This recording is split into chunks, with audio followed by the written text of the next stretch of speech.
Bienvenidos a la segunda parte de esta presentación.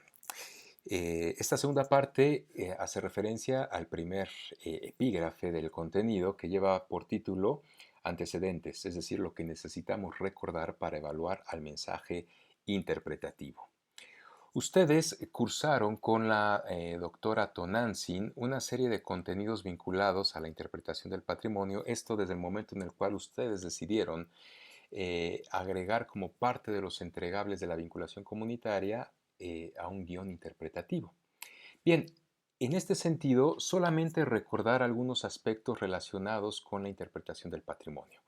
Ustedes saben que la interpretación del patrimonio es un esquema de comunicación, es una forma de comunicación específicamente empleada por las y los guías de turistas, por el personal que recibe en sus localidades a los turistas y visitantes.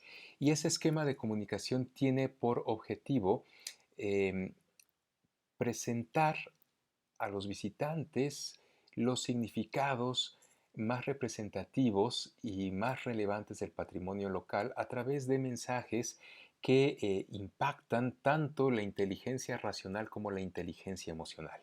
Es decir, son mensajes que informan por un lado, pero más que informar, recrean la percepción de la realidad y recrean al espíritu. Por esa razón, la interpretación del patrimonio es fundamental para que la práctica del turismo realmente se inserte en el tiempo de recreación del ser humano. Y entiéndase por recreación no al acto de divertirse o de descansar. Recreación se debe de escuchar tal cual se pronuncia o se lee recreación, es decir, el turismo tiene que ser regenerativo del espíritu, regenerativo de las ideas, recreativo. Por eso es que la interpretación del patrimonio es un estilo de comunicación conceptualmente y digamos hasta teóricamente estrechamente vinculado, concomitante, obligatoriamente vinculado con el turismo, con la práctica turística. Sin la interpretación no puede haber turismo, no puede haber un componente recreativo dentro del turismo. Para que la interpretación del patrimonio se pueda desarrollar de forma adecuada, Freeman Tilden en 1957 estableció una serie de principios que seguramente ustedes revisaron con la doctora Tonantzin. Son 6 principios que en el caso particular de esta presentación, de esta conferencia, vamos a manejar únicamente 5. Y es importante marcar que estos principios que están de este lado de la tabla se operativizan a través de técnicas y de coberturas de necesidades, es decir, de recursos muy específicos que estructuran los mensajes de la comunicación interpretativa. Voy ejemplificando. El primer principio se refiere a que cualquier interpretación que no relacione lo que se muestra o describe con algo dentro de la personalidad o experiencia del visitante será estéril. Por eso, todos los mensajes o la gran mayoría de los mensajes dentro de un discurso interpretativo deben utilizar la técnica que se conoce como referencia al individuo. Es decir, que no estemos como en nuestro rol de guías de turistas, como merolicos,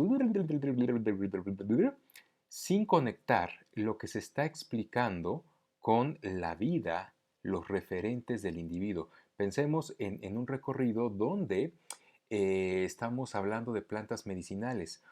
Un guía que esté narrando como si fuera la lectura de un listado los nombres científicos, los nombres locales y la utilidad médica o terapéutica de una planta y después de otra y de otra y de otra y al final 40 plantas fueron descritas a lo largo de un recorrido de una hora, va a resultar esa experiencia sin ningún significado para el turista o para el visitante. ¿Por qué? Porque es pura información relatada. La referencia al individuo es una técnica que se aplicaría en este contexto o en el ejemplo que estoy dando de la siguiente manera. Imagina que el guía de turistas está enfrente de una planta que sirve para regular el azúcar. Y entonces, en lugar de decir el nombre científico, el nombre vulgar o coloquial de esa planta y después decir que sirve para regular la cantidad de azúcar en sangre, el guía comienza diciendo lo siguiente. Em, Esta planta es un tesoro para la gente diabética. Quisiera preguntarle si ustedes conocen algún diabético. Alce la mano el que conozca alguna persona diabética y alzan la mano los turistas. El guía no entra en mayor detalle, ¿no?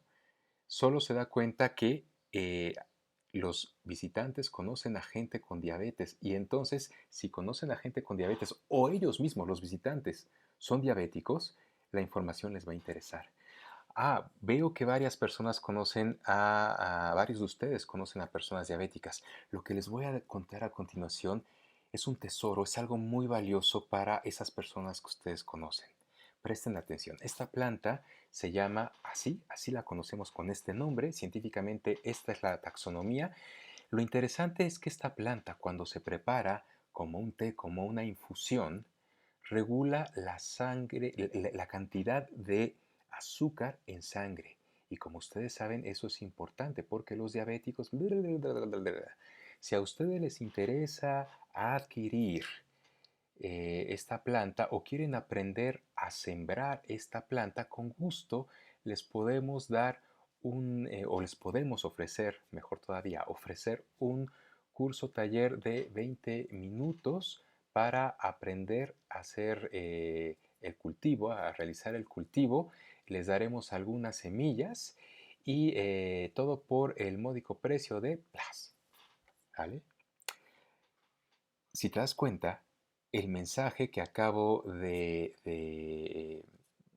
dibujar, de esbozar hace unos momentos, tiene referencia al individuo y te aseguro que genera más expectativa, más interés, más atención por parte del visitante que una letanía de información científica como lo estaba exponiendo al inicio de esta presentación, de este enunciado vinculado al principio número uno. También para operar el principio número uno tenemos la técnica de la participación.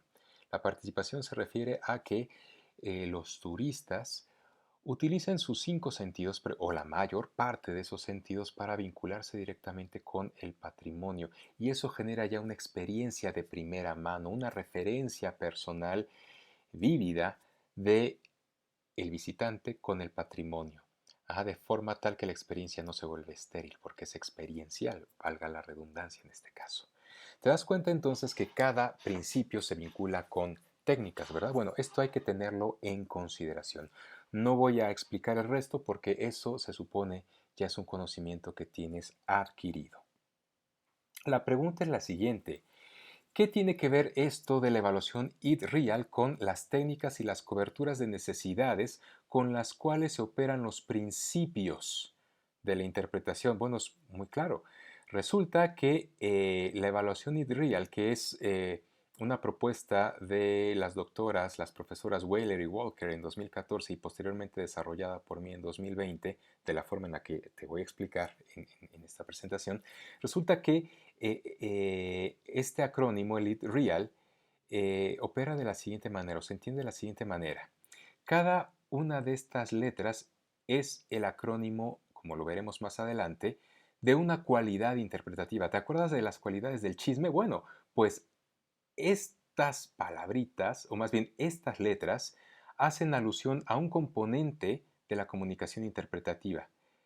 Para decírtelo a manera de ejemplo, I significa involving en inglés, es decir, envolvente, y el envolvente se opera a través de algunas técnicas y de algunas coberturas de necesidades. Es decir, que si tú quieres asegurar el componente envolvente o involving en inglés de tu mensaje interpretativo, tienes que hacer uso de alguna técnica y de alguna cobertura de necesidad o de algunas técnicas o de algunas coberturas de necesidades. Ya veremos cuáles son esas. Esa es la forma en la cual opera el análisis Real. Entonces, Real se refiere a cualidades del mensaje interpretativo y esas cualidades derivan del uso en cada mensaje planificado, bien de técnicas o de coberturas de necesidades. Dependiendo cómo manejes en tu discurso interpretativo, en la planificación de esos mensajes interpretativos, técnicas y coberturas de necesidades, las diferentes cualidades Real se van a ver representadas en el mensaje. Esto te recordará seguramente a las gráficas de los dos chismes, ¿verdad? Pues bueno, esto aplica para el análisis de mensajes interpretativos a lo largo de un itinerario o de un circuito turístico. Aquí tendríamos el desempeño adecuado u óptimo. Ajá. Lo que vemos es que mientras en gris tenemos el valor reportado por todos los mensajes manejados a lo largo del circuito, y mientras más se ajuste este hexágono gris al hexágono de referencia donde están las escalas de medida, significa que el desempeño es óptimo. Y mientras más irregular sea el polígono derivado del registro de las cualidades real asociadas al mensaje interpretativo, significa que el desempeño no es óptimo. ¿Sale? Y resulta que muchos guías de turistas, por su falta de experiencia técnica y de formación técnica, tienen discursos así, es decir, ve cuántos vacíos hay, ¿verdad? Los notas. Significa que no son buenos intérpretes del patrimonio y que necesitan que alguien como tú les transfiera conocimiento. Hasta aquí termino el segundo video. En un momento comienzo con el siguiente.